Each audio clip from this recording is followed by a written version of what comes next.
Bună dimineața, prieteni! Vă salut pe toți și în primul rând vreau să vă mulțumesc pentru toate aprecierile la clipurile anterioare.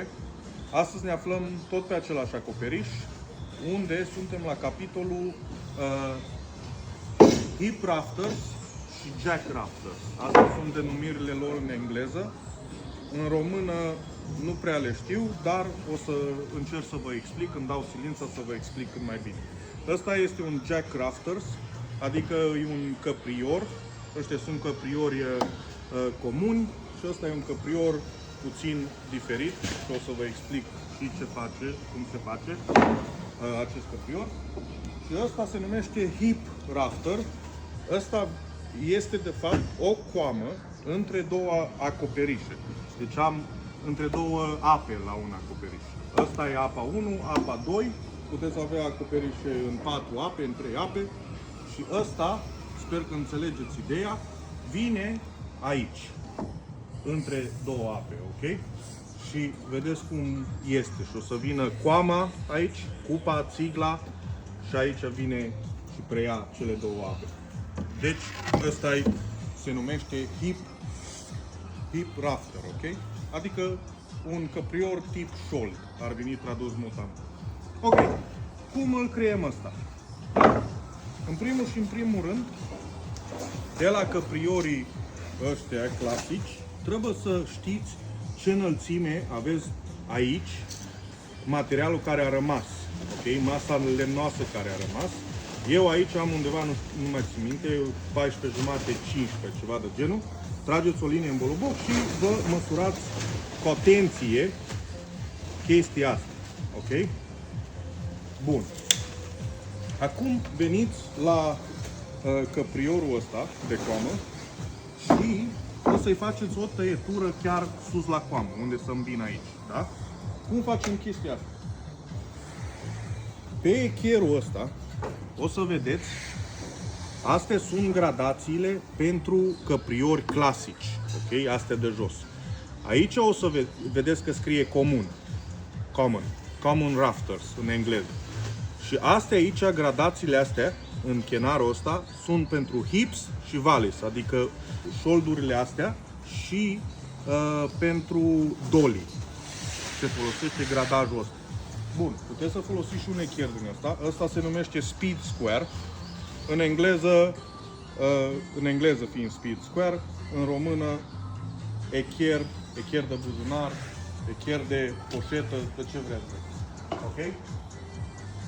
Cu ăsta la alt, fiind mai special pentru acoperiș, din nou scrie aici pitch roof, adică pentru căpriori clasici, și hips, care se poate folosi la șoldurile astea, coamele dintre ape, sau la dolly, când calculați tăieturile ce vin la dolly. Bun, ăsta, dacă știm că acoperișul principal are 49 de grade, o să-l setăm la hips tot la 49 de grade. O să-l setăm, da? Vedeți săgeata? 49 de grade. Și atunci pe pitch roof, adică pe acoperiș în pantă, își reduce gradația. Da? Nu mai are 49 de grade aici. De ce? Pentru că ăsta, căpriorul ăsta, fiind mai lung, o să se aplece în jos puțin, ok? Bun. Începem cu capătul, cu coama, da? Punem echierul respectiv, îl punem frumos aici, îi tragem o linie. Eu le-am pregătit deja, că este mult mai ușor și ca să fac videourile, nu mai trebuie să le editez. Vreau să fac videouri naturale, nu editate, și de-aia este mult mai practic pentru mine să fac chestia asta. Ok, îl avem, tragem o linie cu 49 de grade pe șolduri. Așa. După, transferăm linia respectivă, un echier în 90 de grade, o transferăm și pe asta la altă parte și de desubt o transferăm și unim toate liniile, să fie tot de arată, să fie linii. Acum, pentru tăietura asta e 45 cu 45 de grade, ok? De ce facem chestia asta? Pentru că avem căpriorii ăștia clasici aici, comuni, care sunt puși perfect în vinclu. Au jos și aceeași dimensiune pe talpa după perete, au dimensiunile la fel, distanța adică dintre ei, și aici sus se creează un unghi de 90 de grade. Și dacă ăsta traversează printre ei, în felul ăsta, o să fie un 45 de grade și pe o parte și pe alta. Sper că ați înțeles. Ok? Acum, vă setați circularul și tăiați pe liniile care le-ați marcat, da? Tăiați și o să potrivească exact aici. Acum, jos, la talpă, dacă vedeți, eu am făcut o mică tăietură aici. Colțul ăla pătrundea afară. Era un colț drept și nu, în realitate chiar nu ai cum să faci chestia asta aici, să setezi, să pui probabil o freză, să-l tai, dar i-ar strica din integritate și chiar nu-i nevoie să faci chestia aia. Și cum facem chestia aia? Foarte simplu, luăm o bucată de lemn ce ne-a căzut de la o tăietură, ok? Vă trageți o linie în diagonală ca să uniți colțurile respective, așa, și puneți o bucată de lemn, o centralizați pe linie, da? O centralizați, dați linie stânga-dreapta și unde se unesc cele două colțuri, chiar la extremă, aici, se unesc la extremă, trageți o linie prin fața lemnului și acolo tăia jos. De ce? Ca scaunul de la căprior să aibă în ce culca, să aibă în ce lovi, suport. Ok? Bun. După, tot cu același lemn, îl puneți aici sus. Ok? Îl puneți în felul ăsta, îndreptat tot în direcția aia, și îl culisați în sus până muchiile, astea două, stânga-dreapta, ajunge la muchia cu căpriorul. Din nou, vă marcați o linie, una aici, ca să știți până unde măsurați punctele, nu aici sus. Că nu o să vă iasă niciodată să faceți chestia. Și vă luați ruleta, jos la scaun, așa pe o parte, ok? Exact acolo, cu mare atenție, nu coborâți ruleta mai în jos sau mai în sus. Chiar la muchi, ok? Și măsurați până la linia ce ați marcat-o sus la coamă. Ok? Eu am undeva în jur de 94. Bun. Având toate chestiile astea, măsurați din șoldurile astea. Nu din vârf, exact cum am spus. Sunt liniile astea care de fapt sunt șoldurile astea. După ce ați creat asta. Ok? Și măsurați din șoldul ăla în diagonală până la gura pentru scaun. Faceți o linie. Faceți o linie frumos aici. Da? Se vede bine? Da. Bun. Faceți o linie aici. Acum pentru adâncime, cum vă setați echerul.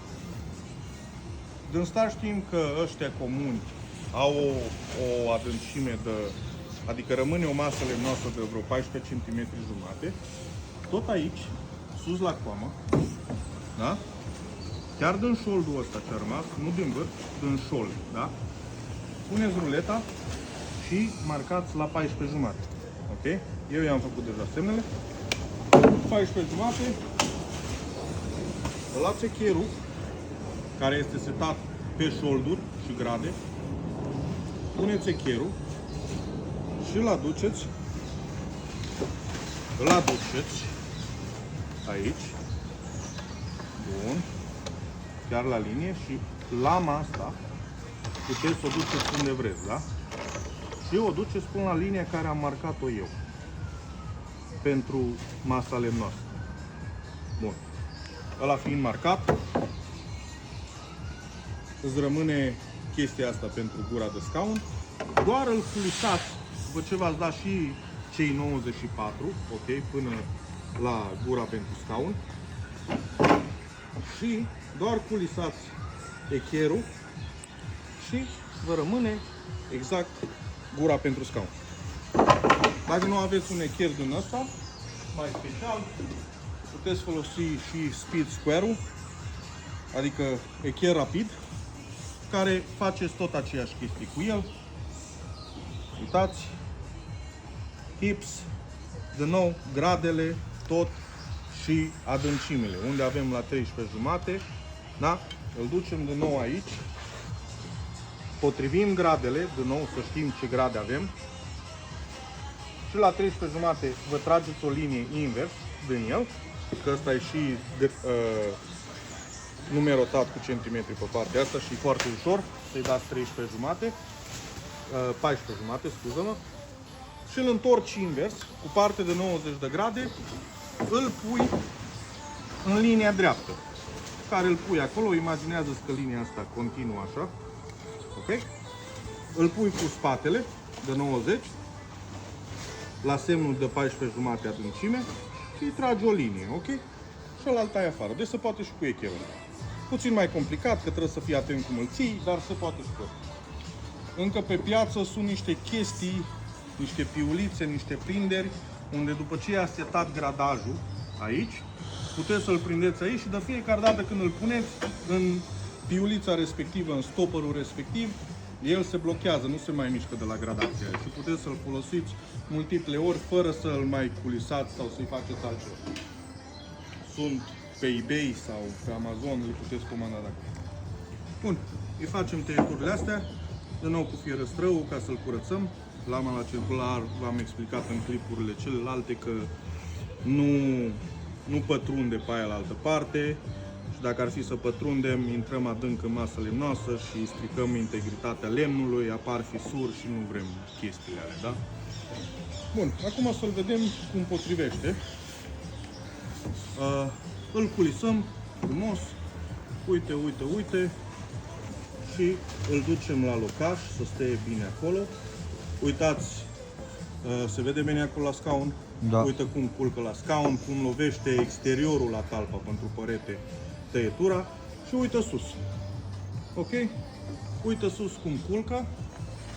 Umerii de care vorbeam, să nu măsurați din centru niciodată, că atunci umerii ăștia o să fie mai în sus sau când pe distanța care traversează o să se ridice umerii ăștia mai în sus decât căpriorii clasici.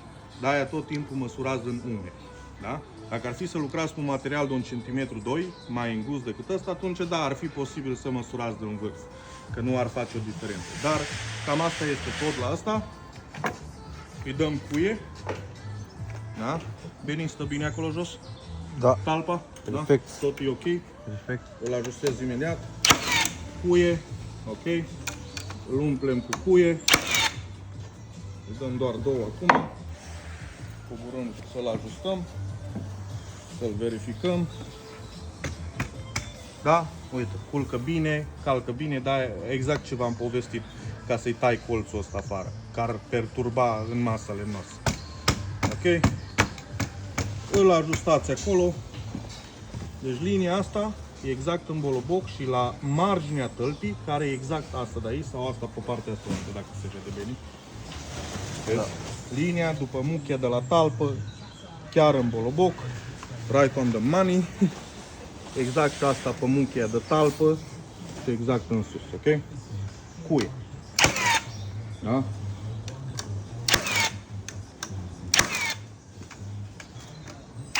Foarte frumos. Acum ea mai putea pune o întăritură aici, încă o gură din asta pentru scaun.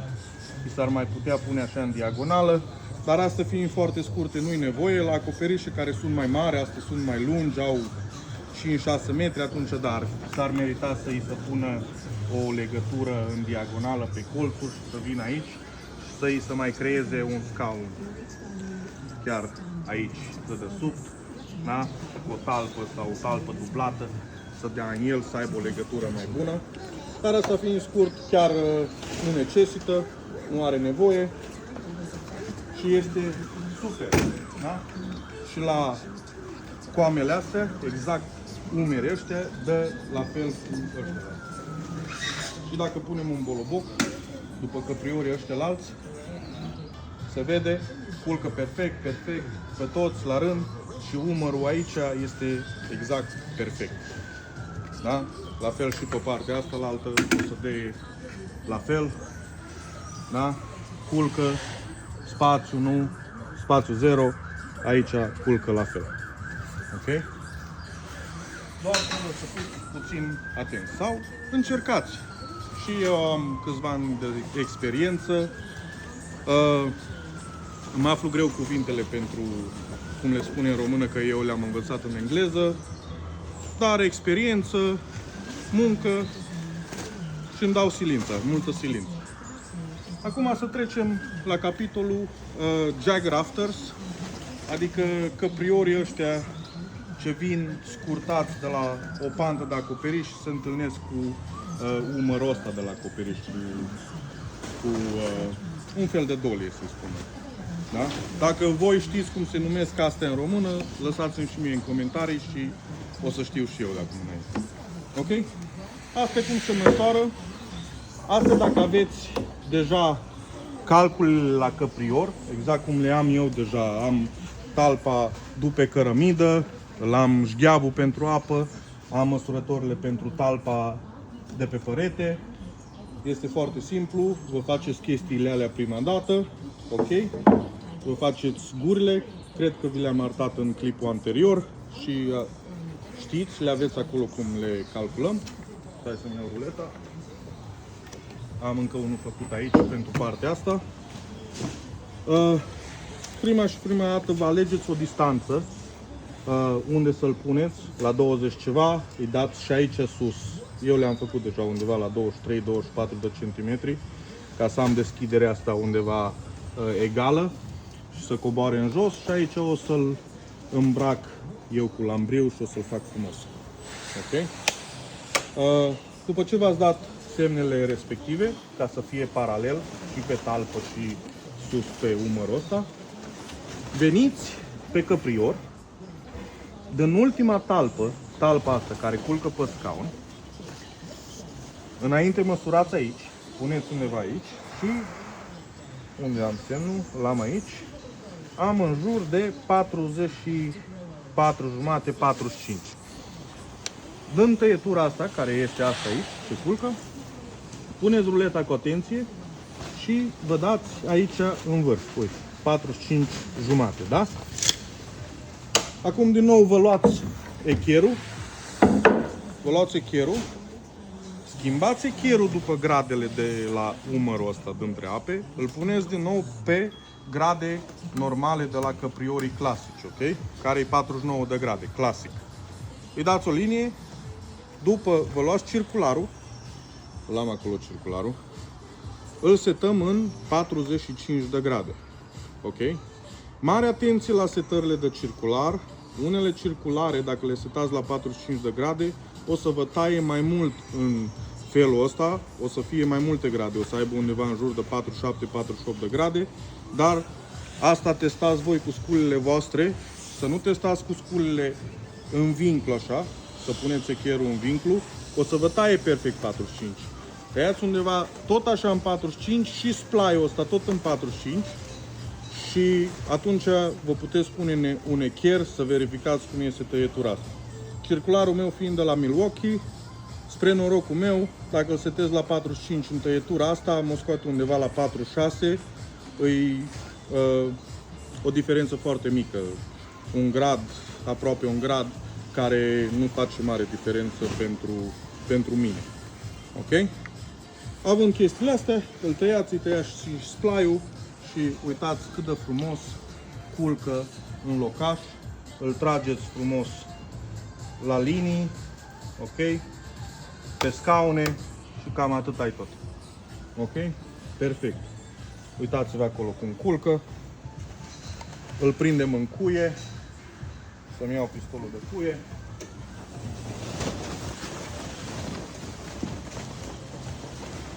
Îl prindem în cuie, îl poziționăm frumos, îl verificăm ca scaunele să culce bine și îl pleznim. Îl pleznim și jos. Bun. Ăsta e un jack rafter și următorul pe partea asta la altă, tot la fel, i-am pregătit deja. Îl așezăm și ăsta pe partea asta la altă. Din nou, mare atenție la scaune, unde cad scaunele perfect. Luăm pistolul, îl așezăm frumos la linii, cui.